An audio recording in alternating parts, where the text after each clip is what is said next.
यीशु सहाय, praise the lord. आज का वचन का विषय है, जब तू दान देता है तो परमेश्वर को उद्धार देता है।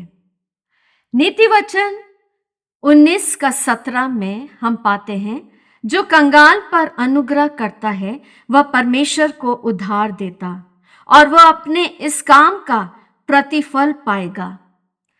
जो निर्धन पर अनुग्रह करता है वह यहोवा को उद्धार देता है और वह उसके किए हुए उपकार को का प्रतिफल देगा। परमेश्वर की दृष्टि में दया का मूल्य क्या है? मनुष्य अक्सर दान को एक सामाजिक कार्य या पुण्य का कार्य समझता है, लेकिन परमेश्वर उसे आत्मिक बलिदान मानता है। नीति वचन 19 का 17 में हम पाते हैं, वचन कहता है, जब हम किसी गरीब पर दया करते हैं तो हम यहोवा को उद्धार देते हैं। क्या आपने कभी सोचा है, हम जैसे छोटे मनुष्य परमेश्वर को कैसे उद्धार दे सकते हैं? क्योंकि परमेश्वर गरीबों के साथ अपने आप को पहचानता है। हम मत्ती 25 का 40 में देखेंगे, मैं तुमसे सच कहता हूं कि तुमने जो मेरे इन छोटे से छोटे भाइयों में से किसी के एक के साथ किया वह मेरे ही साथ किया। यह कोई नुकसान नहीं बल्कि आत्मिक निवेश है।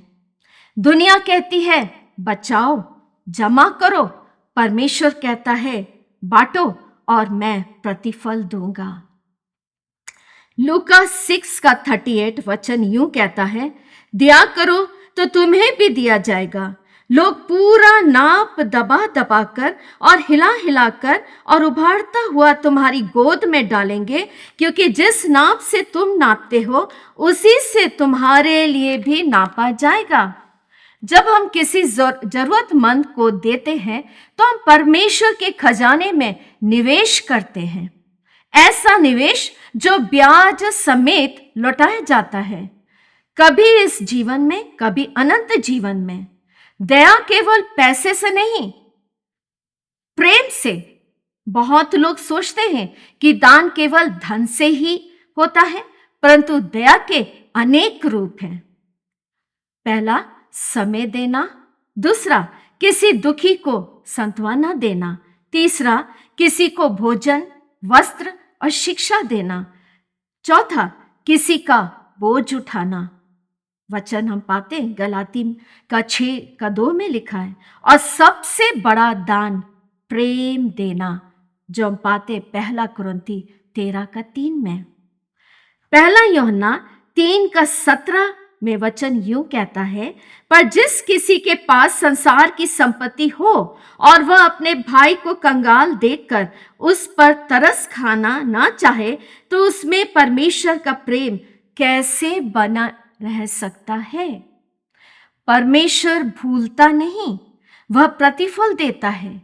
शायद इस संसार में कोई तुम्हारे अच्छे काम को ना देखे, परंतु परमेश्वर देखता है। इब्रानी 6 का 10 में वचन यूं कहता है, क्योंकि परमेश्वर अन्याय नहीं कि तुम्हारे काम और उस प्रेम को भूल जाए जो तुमने उसके नाम के लिए इस रीति से दिखाया कि पवित्र लोगों की सेवा की और कर भी रहे हो। जब तुम देते हो तो तुम परमेश्वर के हृदय को छूते हो। तुम स्वर्ग के धन इकट्ठा करते हो और आप अनुग्रह का पात्र बन जाते हैं। किस मन से हम देते हैं? हम देखेंगे दूसरा कुरिन्थी 9 का 7 में, हर एक जन जैसा मन में ठाने वैसा ही दान करे, ना कूड़ कूड़ के और ना दबाव से, क्योंकि परमेश्वर हर्ष से देने वाले से प्रेम करता है। देने का मूल्य देने वाले के मन में छुपा है। जब हम प्रेम, श्रद्धा और नम्रता से देते हैं, परमेश्वर उसे स्वीकार करते हैं जैसा वह उसे दिया गया हो। निष्कर्ष, जब तू किसी जरूरतमंदों की मदद करता है तो तू कोई दान नहीं दे रहा, तू परमेश्वर को उधार दे रहा है और वह सच्चा, विश्वास योग्य और प्रतिफल देने वाला है। Praise the Lord.